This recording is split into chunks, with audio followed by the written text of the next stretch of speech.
सबसे पहले तो आप सबका इस प्रेस कॉन्फ्रेंस में आने के लिए धन्यवाद। तो दिनांक 2 सितंबर को हमें नरवर थाने में ये जानकारी मिली कि एक व्यक्ति का शव गुल खान दरगाह के पास में सतनवाड़ा रोड पर मौजूद है। यह सूचना हमें मृतक के पुत्र घनसुंदर कुशवाहा ने ही दी थी और वही इस केस में फरियादी बना था। बाद में जब नरवर थाना पुलिस ने इस बात की जांच की तो उसके पुत्र और अन्य रिश्तेदारों ने 4 लोगों के नाम लिए जिन पर उन्हें शक था, क्योंकि जिसमें उसका चाचा और अन्य रिश्तेदार शामिल थे, इस बात पर कि उनका कोई पुराना विवाद चल रहा था। तो पहला हमारा शक इन 4 लोगों पर गया, पर छानबीन करने पर यह पाया गया कि इनके खिलाफ कोई खास हमारे पास में साक्ष्य नहीं है।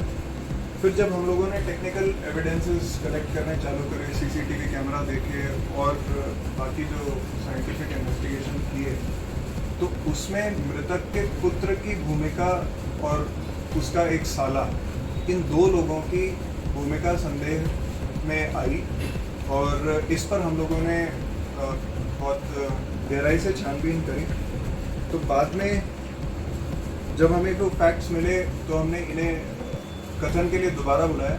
फिर जब वो कॉन्ट्रडिक्शन दिखाए तो ये लोग इन्होंने घटना को स्वीकार किया कि इन दोनों ने ही इस घटना को अंजाम दिया था। इसके पीछे मोटिव ये था कि जो मृतक इमरतलाल का पुत्र है घनसुंदर की माता की कुछ प्रॉपर्टी चक्रामपुर में है और वो इस प्रॉपर्टी को रखना चाहता था, पर इसके पिता नहीं चाहते थे कि उसकी माता अपनी ये प्रॉपर्टी ले। इस बात पर इन दोनों का विवाद था और उसने ये सोचा कि यदि वो अपने पिता को रास्ते से हटा दें तो अपनी माता को प्रेशर में लेकर के और फिर ये जो संपत्ति है उसे हथिया सकता है।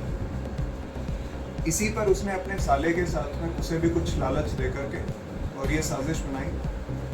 इसमें ये लोग गुल खान दरगाह पे गए।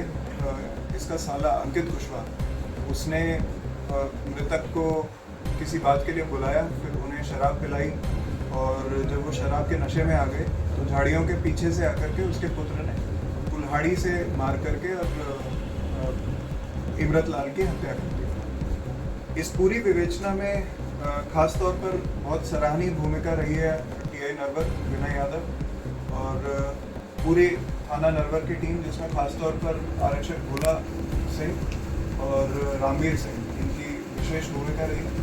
पर मैं पूरे थाने को उनके टीम वर्क के लिए बहुत बहुत बधाई देना चाहूँगा। धन्यवाद।